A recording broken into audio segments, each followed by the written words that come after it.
equity, mate. I will say this about investing. Everything you do learn is cumulative. What I learned at 20 is useful. Welcome to another episode of Equity Mates, a podcast that follows our journey of investing. Whether you're an absolute beginner or approaching Warren Buffett status, our aim is to help break down your barriers from beginning to dividend. My name is Bryce, and as always, I am joined by my equity buddy, Ren. How are you going? I'm very good, Bryce. Good to be here. Start of earnings season. We're getting some results come through. We're going to talk about that today. We've got some other things to talk about, but I think earnings season is really front of mind for investors. So if you haven't been paying attention, we'll give you an update. We're going to give you a loose update of what's been going on around the markets. Just a quick reminder though, Ren, before we do start, that we are not experts, we are not financial professionals, and we are not licensed. So we are here learning just like you, and nothing on this podcast should be taken as advice. So do not take financial advice from a podcast. Yes. So, earnings season. Earnings season. And in our Google Doc, you've started with 2 words, vibe check. So, Vibe check. are you asking or are you telling? I'm asking, so we're 7 days in or thereabouts, 8 days into earnings season. Yeah. Over in the States. Starting to have a trickle here in Australia as well. We've had JB Hi-Fi, one of the main ones coming out. JB Hi-Fi, consumer discretionary, record sales, record profits. Like, calm down. I know. What's your vibe? I think for the last few months, I have been pretty calm about the state of the economy. I think I've said a few times that if you turn the stock market off and you didn't look at the inflation number, the economic picture actually doesn't look too bad. Yeah. It is becoming a running joke in the office that I keep calling the bottom. Yes. Every day. So going into earnings season, it just feels like the expectations are rock bottom. Yes. You know, companies are reporting terrible, like pretty weak results, but their share price is jumping because expectations are so low. And maybe that sets us up for a bit of a surprise on the upside. You got to look beyond this earnings season, I guess. But look, my vibe right now is it feels like it's okay. Everything. Well, just like the economic story, the state of these companies, the state of the consumer. We haven't seen the mass layoffs. We haven't seen the business bankruptcies. We have seen startup funding dry up a little bit, but I think on the whole, things feel okay. Participation rates at an all-time high, unemployment rate at an all-time low, job vacancies high. That's good economic science. Yeah. Well, for our global listeners, was it last week that our unemployment rate figures came out here in Australia and they were like 3.5% or something? A few weeks ago. Yeah. So pretty astonishing figures. I would. But that's not just an Australian story. That is a global story. Yeah. That's why all these airports are chaos, because people don't need to work at an airport anymore. Yeah. Chaos. Sucked in if you're going to Europe. All right. Well, you put it in. What's your vibe? I haven't been as positive as you, I don't think, but I don't think I'm definitely not rock bottom. Like, oh my God, we're done vibe. You've been Chicken Little adjacent. I've been probably more cautious coming into earnings season, but I'm fast sensing that you're right. The expectations were so low that it feels like some of these companies, a number of companies, despite weaker results, will be beating expectation. We were going to talk about this later, but let me bring it forward because I think this really illustrates just how rock bottom the market's expectations are. Yeah. So most of the American banks have reported. They all reported double-digit declines in profit. Yeah. So Goldman, for example, Goldman Sachs, 47% fall in profit, 23% fall in revenue. Shocking. Ouch. Yeah. All of the banks missed analyst expectations. So we talk about earnings season being an expectation game. What are the analysts putting out as their estimates? Do you beat or not hit those estimates? So they all fell below the estimates being put out by investment banks. Yet the bank index had its biggest one-day gain in 18 months. That doesn't make any sense. Well, it does, because it's like the market expects even less than Wall Street's estimates. Jeez. So, like, what is expected from these companies is just nothing. Terrible results. Stay in business. And so, yeah, it's like these are objectively bad results. A 47% fall in profit, 23% fall in revenue for Goldman, not even hitting the estimates that Wall Street was putting out. But the bank index had a good day. But what did Goldman's stock price do? I think they reported Monday before open, and when they opened, I think they were up 4%. There you go. So, yeah.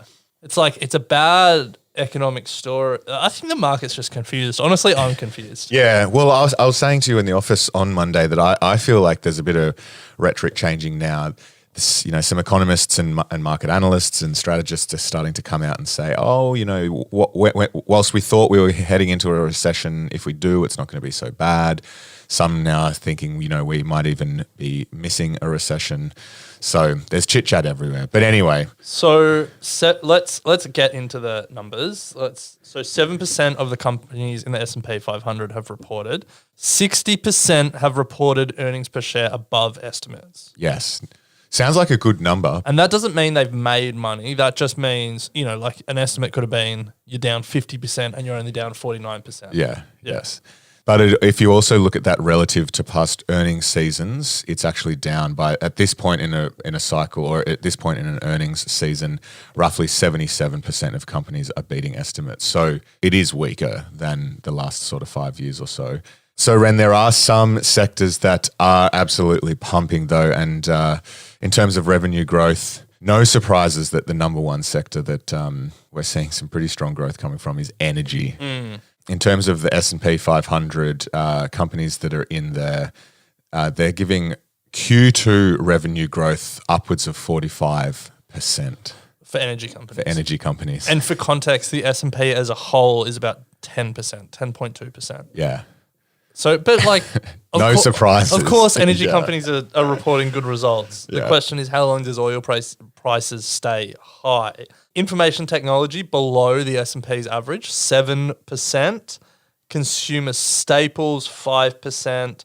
Surprisingly, consumer discretionary, early days, but it's held up okay, 10%. I'm also surprised with healthcare. It's about 5, just below 6%, so below the S&P 500. I thought, given still what's going on with COVID and those sorts of things, that they would have been benefiting from a little bit more from that. The flu that's been going around. But I guess it's summer over there. But I guess there was a big step change, but it's not like the quarter on quarter. True. Or I don't know if these are year on year, but still. Q2. Yeah. Oh yeah. Yeah. Like that step change has already happened. Another chart we came across looked at the companies in the S&P 500 and how many of them are estimating a higher earnings per share for the next 3 months. Yeah. And that really peaked in mid-2021. About 79% of S&P 500 companies were coming out and saying, in 3 months, our earnings are going to be higher than they are now. Nice. Not so anymore. Oh. Now, so far, 41% of companies are coming out and saying that. This data is from Fidelity, so credit where credit's due. But it is interesting, though. The chart really tracks the S&P 500. The movement in stock prices with the movement in earnings expectations. Yeah. Who would have thought? Which is not surprising. But yeah, still 41% of companies are coming out and saying they think in 3 months their earnings will be higher than they are today. Yes. Yeah. That's good. Is it? 41%. Down from 79. Yeah. Yeah, at its peak. Yeah. At its peak. I'd be interested to know which sectors those companies are involved in as well. Yeah. I'd be interested to know the 21% of companies in the height of optimism in middle of 2021 when money was cheap and cares were free. We're not going to do it. What were the 21% of companies saying? We're probably not. we probably don't have this.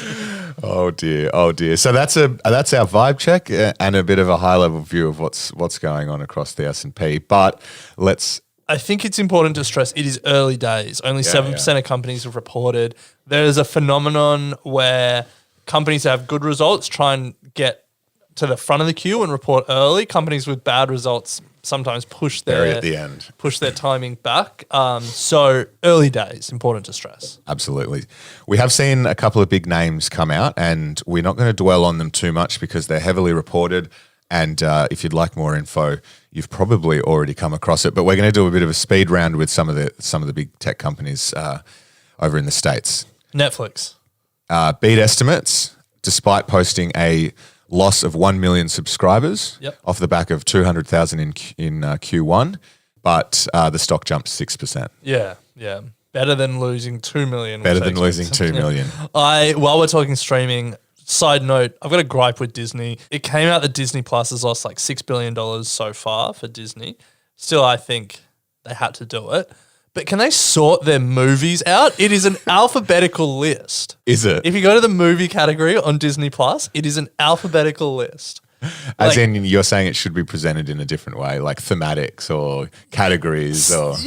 Like use all the data you have on me and give me some recommendations. Do what every other streaming service does. Maybe they know that you like alphabets. Oh, well, a few times me and my housemates have been on Disney Plus. We've been like, let's get a movie. And you just are like, nah, let's get out of here. They are losing valuable viewing hours to their competitors because of their terrible, unstructured list. Anyway, let's move on. Johnson & Johnson. Well, is it Bob Chapek? Yeah. If you're listening, sort it out. Johnson & Johnson beat estimates. Just Pharmaceutical unit was their largest contributor for their strong results. Sales were up 3%. Tesla. Disappointed. Oh, you see, this is the thing. The headlines, this is what gets me about this time of year. So the exact wording was like, Tesla disappoints, ends streak of record profits. But what they're saying is that for about the past year, every quarter Tesla has increased its profit quarter on quarter. Yeah. And this quarter it went backwards. Still reported a profit of $2.3 billion. Yeah. And we all know that this COVID zero policy and continued supply chain interruptions has made it difficult for Elon and for Tesla, especially Shanghai and Germany, which he came out and said, like giant money furnaces was his quote about those two factories. For a company that was not making a profit for years to consistently be turning a profit as they scale, I think is impressive. It's like kudos. Yeah, I don't know. It's like, can we just all calm down on the rhetoric? Calm the farm. On the upside and the downside. Yeah. Well, the more interesting thing about Tesla, though, Ren, is what they've done with their Bitcoin position. They sold it. Yeah. For a pretty big loss. Yeah, massive loss. I think they brought in about 900 million from selling 75% of their Bitcoin position. Yeah. But they spent a couple of $1 billion on it. I don't know. Yeah. You're the Bitcoin guy. Nah, I'm out of Bitcoin. No, you're not. You can't say that. You haven't sold your Bitcoin. Yeah, I've sold a fair chunk of it. Have you actually? Yeah. Really? Yeah, I just think there's better opportunity in the markets at the moment. Wow. Yeah. Paper hands Bryce. Yeah. I haven't sold it all, and I will get back into it. But you'll probably buy at the top. Nah, I'm happy with where it's at. If I get back in at where it's at, then I'm happy with that. But I just feel like that could get better opportunities in the market, and I just was like, I want the cash. Wow, so you may have sold at the bottom. Have you seen that it's rallied a little bit? I didn't sell like in the last 2 weeks. I sold a while ago. Yeah. Oh yeah, here we go. I definitely didn't sell. Sold at the top. I definitely didn't sell at the height, but I didn't sell for a loss either. So yeah. Anyway, we're not here to talk about Bitcoin. I mean, everything that I thought about you has just been shattered. I've lost faith in it. Ran to close out the speed round. TSMC. Yeah. Taiwan Semiconductors. They posted a record net profit. Some analysts say that despite a slowdown in chip making more broadly, TSMC continues to grind away. Some analysts believe it's in a class of its own, quote, with a well-built moat, and that, it continues to grow while the industry itself is down. So one of the biggest suppliers of chips, or one of the most important suppliers for Apple. So yeah, they've done well. All right. End of speed round. So let's turn to a couple of companies that we don't speak about as much that have also reported over in the States. We've tried to get a diverse cross-section of industries that we don't speak a lot about. Toys, oil field services, and airlines. Yeah. So Hasbro. Toys. Yes. What, Toy maker. what can we learn from their report? Nerf guns, Dungeons and Dragons, Monopoly, some of the biggest games in the world. Toys. What can we learn? Well, they've increased prices, and despite the inflation-driven demand slump in American for retail, and apparently there's a wider slowdown in the gaming market post the pandemic when we know it went nuts. Yeah, when everyone was buying board games. Everyone's buying board games, yeah. Hasbro has defied all of that and has beat expectations with a profit increase. Two reasons for that. They had huge demand for their latest game, Magi the Gathering. Ever heard of it? It's a card game. Are you sure it's not Magic with a C? I'm pretty sure. Anyway, let's keep rolling, whatever it is. Yeah, it's Magic. Sorry, you're right. Have you ever heard of it? Mm-hmm. Oh, you have? Yeah. Do you know where I've heard about it? Do you watch the OC back in the day? No, I actually haven't. Anyway, Seth played it. Oh, okay. So it's not that new. No, not at all. Oh. Anyway, and the second reason is that they've increased their prices. And so that's how they've managed to pump out a bit of a profit. Yeah, so toy makers, consumer discretionary as they come, you're gonna much more likely to stop buying toys than you are to stop buying food or any of those consumer staples. But they still saw a 17% increase in profit. Yeah, they're pretty upbeat from what I read. They did mention, though, that the next sort of 3 months will be probably a little bit more telling. Yeah. So that's toy makers. Let's turn to oil field services, one of your favorite industries. Love it. Halliburton, one of your favorite companies. I love it. What can we learn? New York stock ticker HAL, HAL. They're responsible for most of the world's hydraulic fracturing operations. And given the price of oil over the last few months, it's been an incredible, not turnaround, but an incredible result for Halliburton. They've beat expectations. They also have done for the past 4 quarters. You love to see that as an investor. Always good news when that happens. Revenue up 24%, net income up 54%, and also profit margin up 6%. Higher oil prices means more people want to get into the game. Companies that are in the game spend more on their operations, and this benefits Halliburton. Yeah, a lot of marginal oil fields start to become profitable. Viable as the oil price goes up. Yeah. So Hasbro looking strong, Halliburton, no surprises, looking strong. I guess for both of them, there's a little bit of uncertainty about where future demand is going to go. Hasbro because of the state of the consumer balance sheet, Halliburton because of how long these high oil prices will stay. They are particularly bullish on the oil prices over the next few years. Because of chronic underinvestment for the past few years? Yes. Yeah, okay. Yeah, chronic underinvestment, political agendas. And interestingly, they called out the increase in global temperatures. We're seeing the UK going through a 40-degree heat wave. Yeah, and the US is 100 million people in the US are about to get hit with record temperatures. Wow, there you go. They specifically called that out as a factor that's going to drive the price of oil because of the increase in fossil fuels and demand for cooling and everything that goes into that. So, which is an ironic and sad perpetuating cycle of making it worse. Yes. Okay. Anyway, so those two companies, a lot hinges on future demand. A company that we can be pretty confident is going to see recovering demand. Well, the industry is airlines. Yeah, well, if you're traveling and you're standing in line at an airport, you'd certainly be thinking that airlines would be doing pretty well. You'd be saying, how can there be more demand than this? Yes. Shout out to Flynn, my housemate, who went to the airport 5.5 hours before his international flight and needed every minute of that time. Crazy. Again, sucked in if you're traveling. Not kidding. Operating revenue for Delta Airlines has recovered 99% from its pre-pandemic levels. On 82% of inventory from pre-pandemic levels. Well played, Delta. So basically they've jacked their prices. Yeah. Well, if you're listening overseas as an Australian or you're trying to fly to Australia, you would know that to get to Europe at the moment, if I was to buy a ticket tomorrow, it's about $5,000. The amount that you've said would suck to be flying right now, and then you know exactly how much of a ticket to Europe is. I feel like you're trying to go. Yeah, Delta, they've raised prices, which we're seeing across the industry. So, Bryce, to close out reporting season so far, we were going to turn to the American banks, but I think we've already covered it. But I do just want to talk about Jamie Dimon's earnings call. the CEO of JP Morgan was called out by an analyst. Should we do a bit of dramatic role playing? Do you want me to be the analyst and you be Jamie Dimon?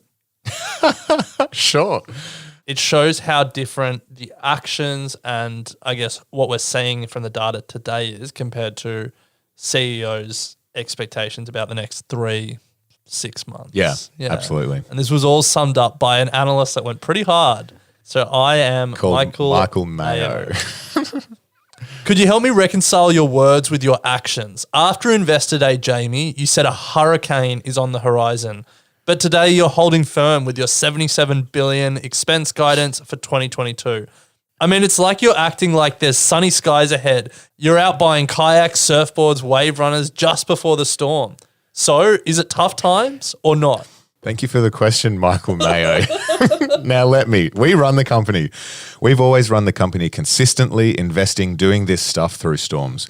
We don't like pull in and pull out and go up and go down and go into markets, out of markets through storms. We manage the company and you've seen us do this consistently since I've been at Bank One. We invest, we grow, we expand. We manage through the storm and stuff like that. And so I mentioned to all of you on the media call, but there are very good current numbers taking place. Consumers are in good shape. They're spending money. They have more income. Jobs are plentiful. They're spending 10% more than last year, almost 30% plus more than pre-COVID. Businesses, when you talk to them, they're in good shape. They're doing fine. We've never seen business credit be better ever like in our lifetimes, and that's the current environment. The future environment, which is not that far off, involves rates going up, maybe more than people think because of inflation. Maybe deflation. There might be a soft landing.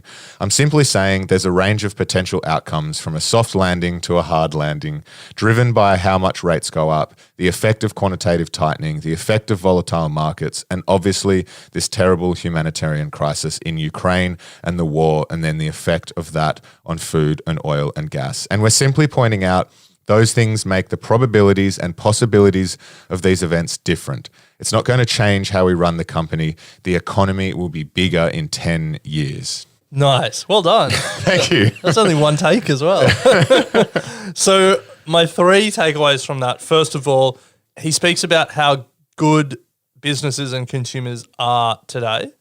Secondly, he's basically like, I have no idea what's coming in the future.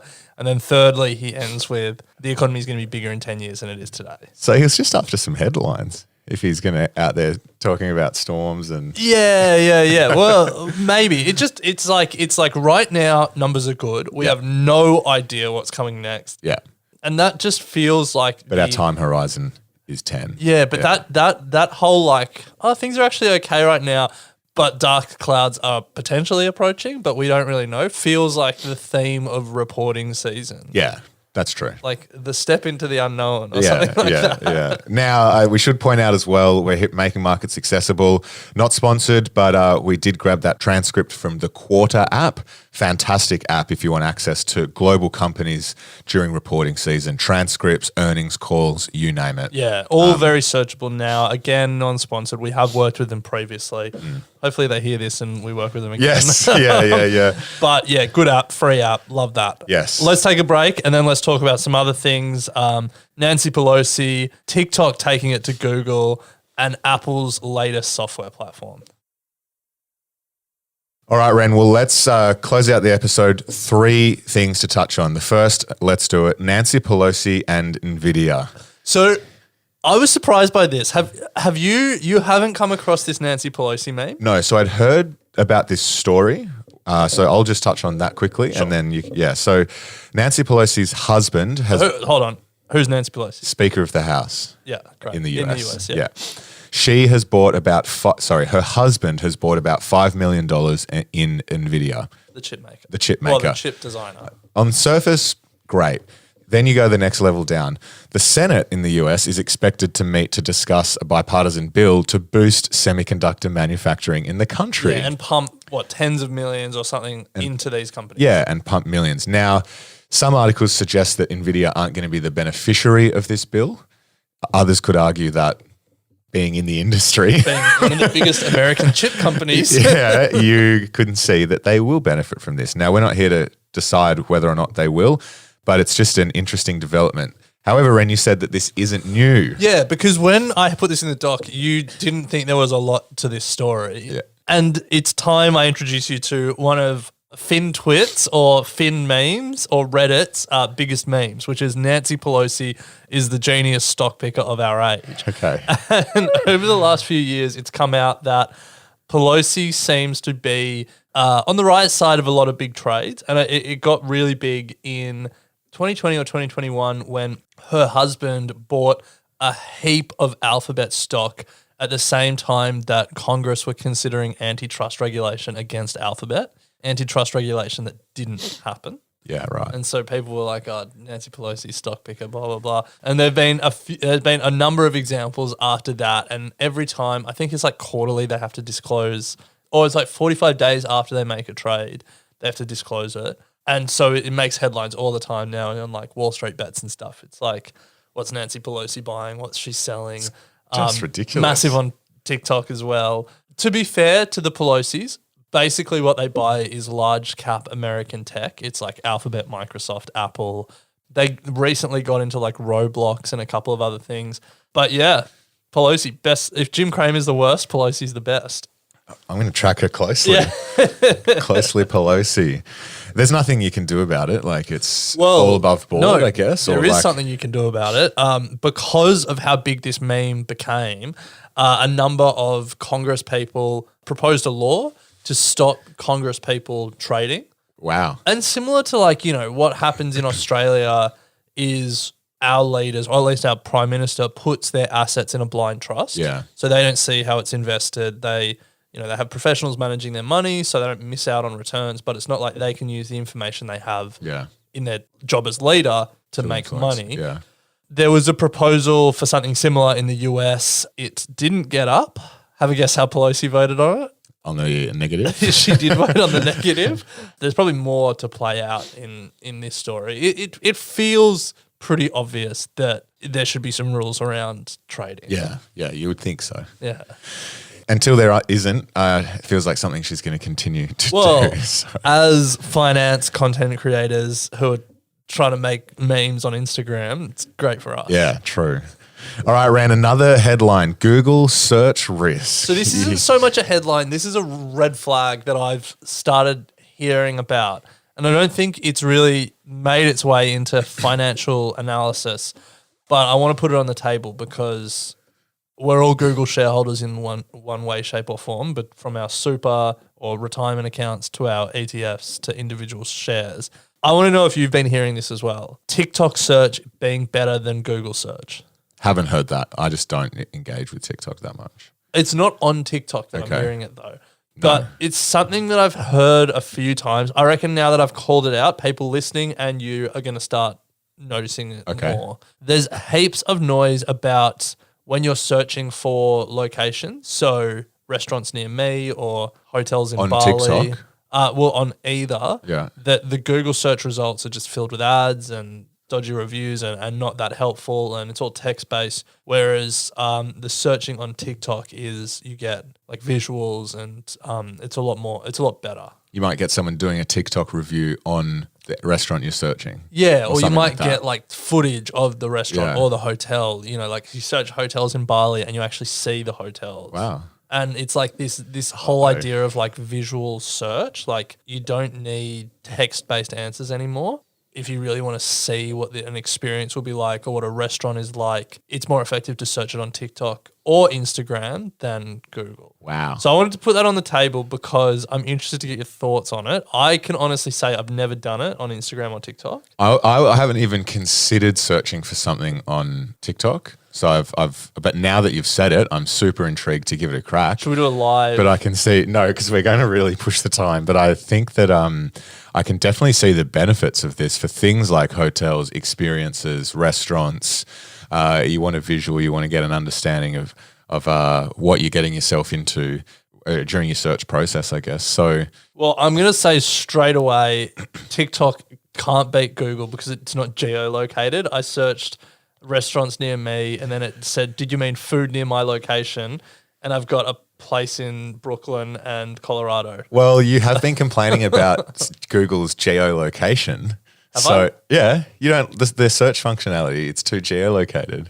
Oh, true. This is the exact opposite. Yeah. We're trying to run a global business news podcast with The Dive, and Google only gives me Australian results. Yeah. But look, I think it's interesting to just keep an eye on it, because obviously the whole Google thesis starts with they have a search business with 98% market share that generates heaps of cash that then can fund everything else they're trying to do. It feels like maybe there's a different way to search that is just bubbling up as internet speeds get faster and it's easier to search visually, when 5 years ago you would blow your 4G data allowance if you were trying to do every Google search with video. Yeah. But it's an interesting one. Like I don't think TikTok have nailed it, but I think if anyone was in pole position to nail it, probably wouldn't be Google. Yeah. Interesting. Well, I'm going to jump on and actually test this out because I don't spend a lot of time on TikTok, let alone searching for things outside of Google. Given you've spoken so much about going on your European holiday and you are getting married later this year and probably thinking about a 2023 honeymoon. Yes. See if you can plan it just on TikTok. That's not bad. Like hotels in, I assume you're going to Italy. So like hotels in Rome. That's pretty good. Are you going to Italy? Yeah, there will be in Italy. Oh, of course. Who doesn't want to go to Italy? Anyway, let's just close this If up. there's one thing you need to know about Bryce Lesky, it's that Nothing. He's only known at Italian restaurants in Sydney. He wouldn't go anywhere else. That's not true. That is not true. I love other restaurants. Anyway, Ren, we'll close out with an article that was featured in our Thought Starters email that goes out once a week, where we feature 5 interesting news articles, or not necessarily just news, but 5 interesting articles that have been thought-provoking from around the world of business and markets. So make sure you sign up to that if you haven't. You can head to our website where there's a simple way to sign up. Comes out every Monday.